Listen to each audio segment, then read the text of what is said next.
नमस्कार मंडळी, लपंडाव या मालिकेचा 16 एप्रिलचा जबरदस्त प्रोमो आता समोर आलाय। त्या प्रोमोमध्ये असा आहे, तेजस्विनी आणि मनस्विनी ह्या दोघीही आमने सामने असतात। तर आता मनस्विनीने काय केलेलं असतं, तेजस्विनीला बांधून ठेवलेलं असतं आणि तिला घेते, तिला बांधते आणि खाली दरीत ढकलून देते। तेवढ्यातच आता तिथे सखी आणि काना हे दोघे जण पोचलेले असतात। तेवढ्यातच सखी तिला आई अशी आवाज देत असते।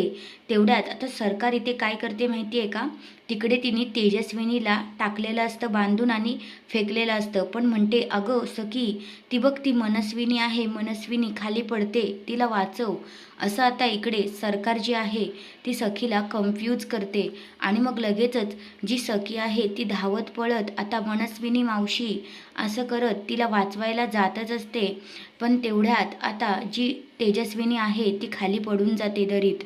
आणि आता सरकारने नवी खेळी केलेली असते, त्यांना असं दाखवायचं असतं की तेजस्विनी मेली नाही तर जिवंत आहे आणि मनस्विनीचा अध्याय संपलेला आहे। आणि आता जी सखी आहे ती खूप जोरात किंचाळते, मावशी असं ती किंचाळते। आणि इकडे सरकारने आता पुन्हा डोळ्यांना लेन्स लावून आलेली असते आणि आता कानाला काहीतरी वेगळं वाटतं बरं का। कानाला डाऊट येतो, पण सखी ह्या सगळ्यामध्ये फसलेली असते। तर हा आहे तो जबरदस्त असा प्रोमो। तुम्हाला हा ट्विस्ट कसा वाटला ते कमेंट करून नक्कीच सांगा। धन्यवाद।